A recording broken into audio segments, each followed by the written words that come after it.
अब हम चलते हैं अपने भगवान कृष्ण के ज्ञान और ये जो उपदेश सुनने के लिए चलते हैं कि देखो हमें ज्ञान ले लेते हैं। ज्ञान लेने के बाद में हमारे भी चक्षु खुल जाते हैं, हमारे भी कहते हैं जो कानों के छिद्र शुद्ध पवित्र हो जाते हैं, कहते हैं वाणी भी शुद्ध पवित्र हो जाती है, तब ये बुद्धि भी स्थिर हो जाती है। तो जब ये हमारी बुद्धि स्थिर हो जाती है, मन भी स्थिर हो जाता है, तो वह स्थिर के लिए हमें क्या करना चाहिए? पहले भगवान का कृष्ण का आवाहन करना चाहिए, उसके बाद हमें करना चाहिए। चलो चलते हैं। ओम कृष्णाय नमः, ओम वासुदेवाय नमः, ओम परमात्मने नमः, ओम गोविंदाय नमो नमः, ओम राधा वल्लभाय नमः, ओम क्लीं कृष्णाय नमः, ओम क्लीं कृष्णाय नमः, ओम क्लीं कृष्णाय नमः, ओम कृष्णाय वासुदेवाय हरे परमात्मने प्रणतः क्लेशनाशाय गोविंदाय नमो नमः। राधा रानी कृष्ण भगवान को मैं कोट कोट प्रणाम करती हूँ और उनकी वंदना करती हूँ, स्तुति करती हूँ। संसार के जितने सब जय श्री कृष्ण और राधे राधे। तो हम चलते हैं, चूँकि अब ये दूसरा अध्याय हमारा समाप्त होने वाला है, तो हम दूसरा हमारा अध्याय समाप्त होने वाला है भैया। ये जो है उसके बाद में फिर हम देखते हैं, तो चलते हैं। तो देखो ये कल हमने सुना दिया था, क्योंकि जैसे जल में चलने वाली नाव को बाहर लेती है, वैसे ही विषयों में विचरती हुई इंद्रियों में से मन जिस इंद्रिय के साथ रहता है वह एक ही इंद्रिया इस अयुक्त पुरुष की बुद्धि को हर लेती है। ये कल हमने सुना दिया था। तस्माद्दस्य महाबाहो निर्वीतान् सर्वशः इंद्राणी इंद्राणार्थेभ्य तस्य प्रज्ञा प्रतिष्ठता। तो तस्माद्दस्य ये तस्मात् किसको कहते हैं? यहाँ भगवान जो अर्जुन उनको ये महाभाव कह के समझा रहे हैं अर्जुन को। देखो महाभाव का अर्थ क्या है? महाभाव का अर्थ है जो लंबी भुजाओं वाले, अर्जुन के लिए ये है, ये लंबी भुजाओं वाले, ये जो है ये मजबूत और ये जो है सूरवीर, इन्हीं को ही महाभाव कहते हैं। चूँकि अर्जुन को लिए कहते हैं, भगवान कृष्ण ने उनको जो कुछ भी दिया तो कहते हैं कि ये जो लंबी भुजाओं वाले हैं, ये लंबी भुजाओं वाले के तो मतलब ये तो नहीं है कि भगवान कृष्ण ने जो उनका नाम रख दिया तो इससे तो यहाँ पे। और ये तस्मात देखो ये मैं इसको आजकल यही प्रश्न चल रहा है, ये विषयों का इंद्रियों का ही चल रहा है। तस्मात का मतलब यहाँ पर कृष्ण ने जो कहा है अर्जुन से, अर्जुन पूछ रहे हैं कि अर्जुन कह रहे हैं कि कृष्ण ये तस्मात ये विषयों का तो इंद्रियों का तो आ रहा था, ये तस्मात ये शब्द किस लिए आया है, ये क्यों आया? चूँकि देखो अर्जुन जो कुछ भी पूछ रहे हैं बारी बारी से सब ये कृष्ण से पूछते हैं। जो ज्ञान की प्राप्ति ऐसे ही नहीं हो जाती है। ये नहीं है कि ज्ञान की प्राप्ति तुमने या किसी से पढ़ लिया या सुन लिया, ऐसे नहीं होता है।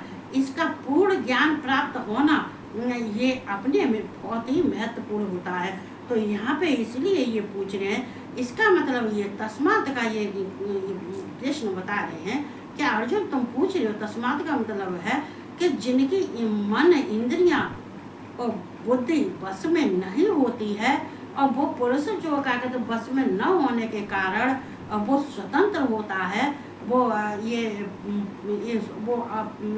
परतंत्र नहीं होता है, ये स्वतंत्र होता है। चूँकि देखो जो स्वतंत्र के आगे स्वतंत्र से रहता है, वो अपने भोगों को भोगता रहता है, उसी में आनंद प्राप्त करता रहता है और स्वतंत्र होता है। और जिसकी इंद्रियां मन में इंद्रियां और ये बुद्धि जिसके बस में होती हैं, वो जो है कर्मयोगी होता है। तो यहाँ पे जिसकी इंद्रियां बस में नहीं है, मन इंद्रियां बस में नहीं है, तो उसको ये तस्मात यहाँ पर कृष्ण ने कहा है। इसलिए ये महाभाव जिस पुरुष की इंद्रियों के विषयों से सब प्रकार निग्रह की हुई है। मतलब निग्रह का मतलब क्या होता है? जैसे कि मान ली जाए सब पुरुषों के जो अगर पुरुषों के जो अपने निग्रह मतलब इनको छोड़ना, इनको त्यागना, कि जो पुरुष अपनी इंद्रियों को बस में नहीं कर सकता है, अपनी बुद्धि को बस में नहीं कर सकता है, तो जिसके मन ये मन और बुद्धि और इंद्रियां बस में नहीं होती हैं, तो उसके अंदर ये काम भाव आ जाते हैं, उसके अंदर प्रमाद, आलस्य, निंद्रा ये सब आ जाती है। और वो जो जब भगवान की प्राप्ति करने के लिए वो नहीं कर पाता है, चूँकि उसकी इंद्रियों को वो त्याग नहीं कर सकता है, वो उनकी और उसी की बुद्धि जो इंद्रियों को अपने बस में कर लेता है, उसी की बुद्धि स्थिर रहती है। इंद्रियों के विषयों से सब प्रकार निग्रह की हुई, जो सब प्रकार की जो निग्रह की हुई है, जैसे मान ये मोह है, ममता है, ये आसक्ति है, काम है, ये क्या है, ये विषयों के विषय, ये कहते हैं इंद्रियों के विषय हैं, ये विषय यही तो है, इसी से तो आलस्य और निद्रा आ जाती है, क्योंकि ये तमोगुणी में चला जाता है, आलस्य और निद्रा।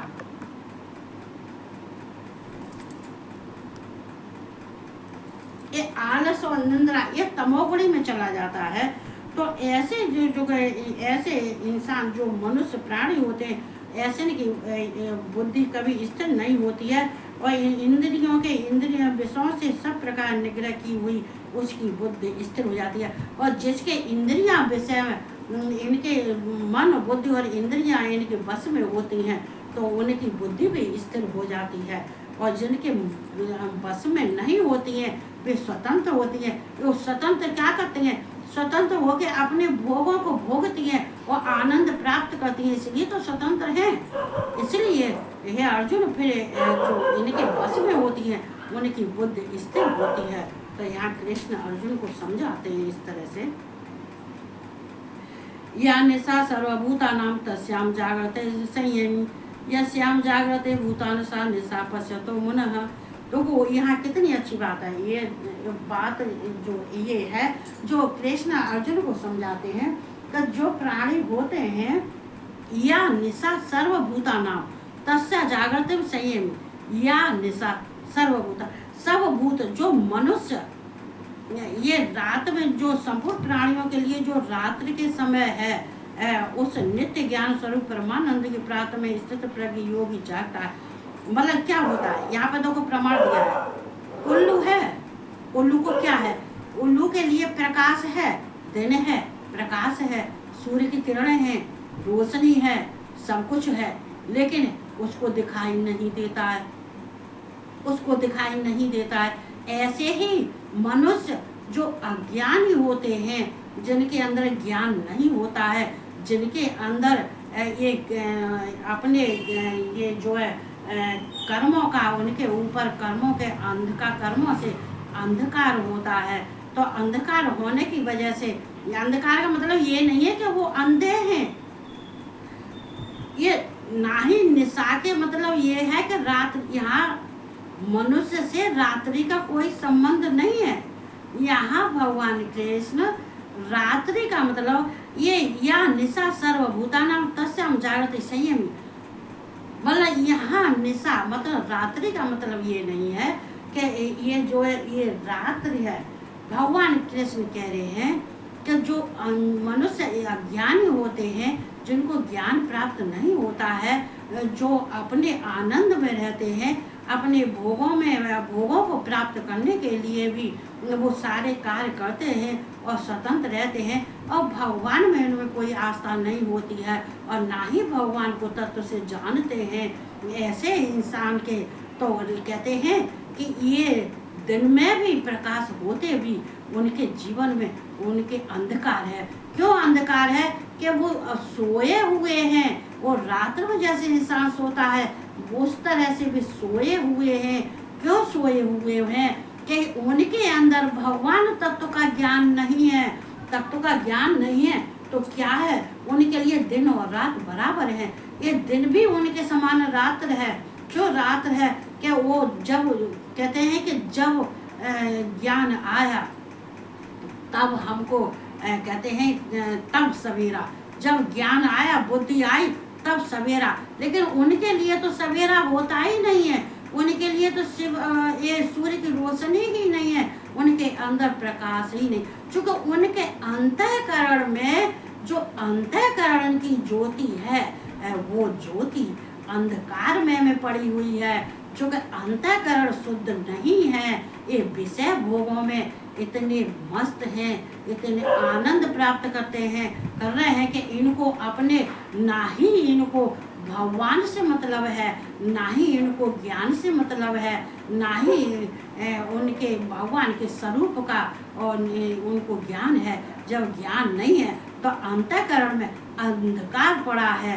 अंधकार कहते हैं अंतःकरण की ज्योति बुझी पड़ी है। और जो ज्ञानी होते हैं, जो बुद्धिमान होते हैं, वो रात में भी, दिन तो छोड़ो, सूर्य तो छोड़ो, प्रकाश तो छोड़ो, ये सब छोड़ो, जो ज्ञानी मनुष्य होते हैं उनके अंदर तो रात में भी प्रकाश होता है, वो रात में भी जागते हैं। ये अज्ञानी दिन में भी सोता है और ये जो अंधकार में ये सूर्य के प्रकाश में भी सोता है। लेकिन जो अज्ञानी होते हैं, जो बुद्धिमान होते हैं, जो भगवान के भक्त हैं, जो भगवान के स्वरूप को जानने वाले हैं, जो भगवान के निर्गुण हैं, ये निराकार हैं, ये भगवान से ये ऐश्वर्यवान हैं, ये इनके जब उनके गुणों को सबको समझता है, तत्व को समझता है, तो रात्र जो कहते हैं जो अज्ञान के लिए दिन में वो उसको अंधकार दिखाई देता है, लेकिन योगियों के लिए तो रात में भी अंधकार होने से भी वे हमेशा प्रकाश में रहते हैं। वो रात को जागते हैं। मतलब रात को क्यों जागते हैं? वो नहीं जागते हैं, उनकी आत्मा जो अंतःकरण है वो कभी सोती नहीं है, वो जाग जाती है, वो जागती है, वो अंधेरे में भी जागती है, वो अंधेरे में भी प्रकाश है उसके अंदर, और उसके अंदर ज्योति भी है। क्यों ज्योति है?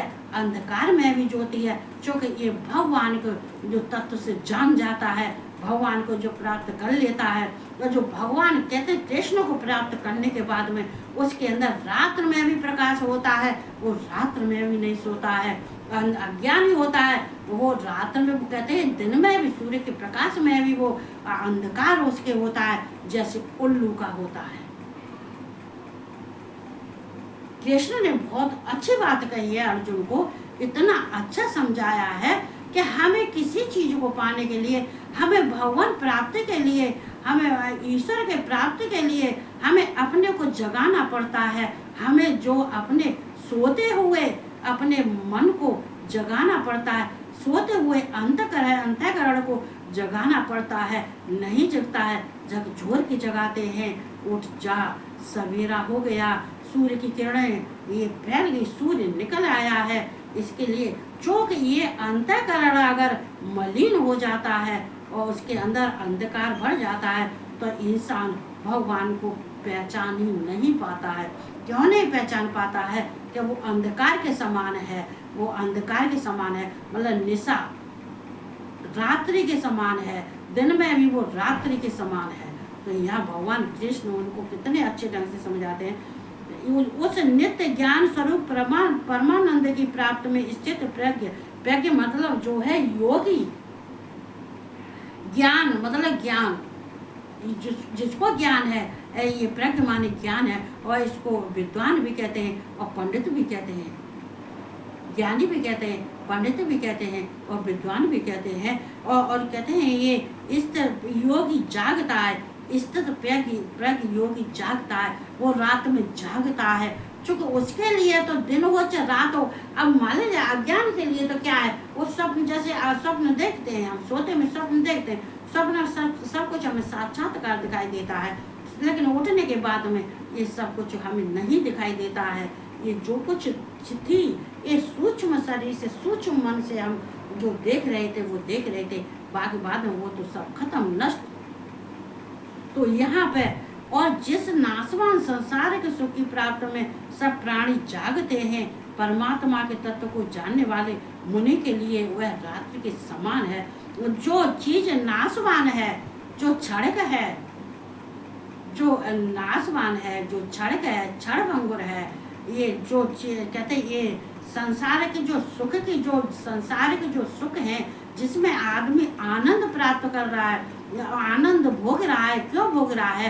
कि उसके अंदर तो दिन है ही नहीं है, उसके अंदर तो अज्ञान की वजह से ये रात्रि है, उसके अंदर प्रकाश है ही नहीं है, उसके अंदर ज्ञान है ही नहीं है, अज्ञानी है। तो अज्ञानी है तो उसको इसी में आनंद प्राप्त होता है। जो आनंद प्राप्त किस लिए करता है? चूंकि वो स्वतंत्र है। ऐसा इंसान स्वतंत्र होता है, वो कुछ भी करता है, कुछ भी खाता है, कहीं भी जाता है, कुछ भी बोलता है, और ये कहीं जो कुछ भी सुनता है। चूंकि कहता है योगी जो है ध्यान में बैठता है, ध्यान में के बाद में जब भगवान के ध्यान में बैठ जाता है तो उसके लिए न रात्र है न दिन है, ना ही किसी की सुनता है, ना ही कुछ सुनाता है, ना ही कुछ बोलता है योगी। इसलिए उसके लिए ये भगवान ने कहा मुनि के लिए रात्र के समान है। इस तत्व को जो परमात्मा के तत्व को जानने वाले हैं ऐसे मुनियों के लिए तो रात्र के समान है। चूँकि उनके लिए ये रात्र में जो जागते हैं वो परमात्मा में। रात्र का मतलब ये नहीं है कि रात्र, यह रात्र का मतलब है ये अंधकार।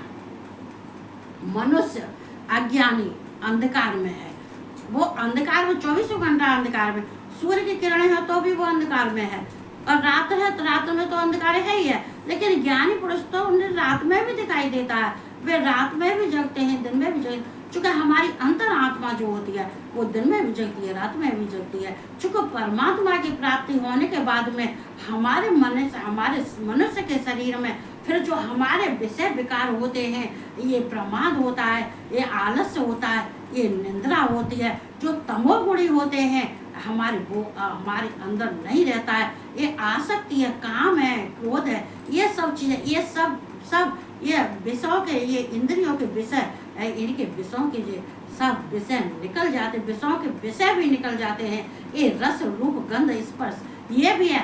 हमें ना ही किसी में हमें छूने की इच्छा होती है, ना ही हमें किसी की गंध से मतलब है, ना ही हम किसी से स्पर्श करते हैं। हमें किसी में ना ही स्वाद होता है, योग के लिए ना ही किसी में स्वाद होता है, ना ही। तो कहते हैं यहाँ शब्दावली हमारी शुद्ध और पवित्र होती है, अंतःकरण हमारा शुद्ध पवित्र होता है। तो हमारे कहते हैं कि हम रात में भी, ये रात होने के बाद में भी हम जागते हैं। तो यहाँ कहते हैं ये वो भोगी होते हैं, जो स्वतंत्र होते हैं, जो अज्ञानी होते हैं, वो भोगते हैं और बड़ा आनंद से रहते हैं। कहते हैं कि अरे हमें तो इतना सुख मिल रहा है, ये भगवान की प्राप्ति में क्या रखा है, हमें तो यहाँ पे सांसारिक जो सुख है, सारे सुख हमें भोगने को मिल रहे हैं, और हम सारे सुखों को भोग रहे हैं, आनंद ले रहे हैं, आनंद की प्राप्ति हो रही है। चूँकि वो तो है अंधकार में है, वो अज्ञानी है, उनके लिए दिन में भी रात है और रात में भी रात है, उनके लिए हमेशा रात्रि है, कभी उनके अंदर प्रकाश है ही नहीं है। ये भगवान की जब ऊर्जा नहीं होती है, जब प्रकाश नहीं होता है, तो यहाँ पे क्या होता है, सबके जीवन में, चाहे हम हो चाहे कोई हो, उसके जीवन में केवल अंधकार ही रह जाता है। अंधकार में आदमी अंधा हो जाता है, अंधा हो जाता है, तो उसमें अंधे होने के बाद में उसको अच्छा बुरा कुछ भी नहीं दिखाई देता है। तो यहाँ जो कृष्ण समझा रहे हैं बहुत अच्छी बात अर्जुन को समझा रहे हैं। लेकिन अर्जुन तू ऐसा नहीं है, तू ज्ञानी है, तू ज्ञानी है, तुझे दिन में और रात में, तुझे हर समय तुझे परमात्मा के भजन में रहता है, परमात्मा के ध्यान, मेरे ध्यान में रहता है। तू तो ऐश्वर्यवान है, तू तो ये बहुत बलिष्ठ है, और तू अर्जुन इस संसार के सबसे भोगों से सबसे तू अलग है, हे महाबाहो। तो यहाँ हमें इसलिए हम कहते हैं कि हमें अगर हमें दो शब्द हमें ज्ञान के प्राप्त हो जाते हैं तो ये किसी और दूसरे को देने लायक तो हो जाते हैं, और लेकिन अपना भी भविष्य को सुधारने के लिए हम मजबूत और दृढ़ हो जाते हैं। आगे हमें किसी की फिर जरूरत नहीं होती है। तो यही कहते हुए हमें गीता का ज्ञान लेना चाहिए, और शिव पुराण भी हमें भगवान शिव के धाम भी जाना चाहिए और कृष्ण के धाम भी जाना चाहिए। ये दोनों धाम चले जाते हो तो फिर तुम्हारे लिए क्या परेशानी, ये क्या जीवन है, ये क्या जन्म, ये क्या मरण, कुछ नहीं है। अपने में संतुष्ट हैं, जो कुछ है तो खुश, नहीं है तो खुश। तो हमें ऐसे ही रहना चाहिए। ऐसे कहते हुए सबको जय श्री कृष्णा और राधे राधे, सबको गुड नाइट।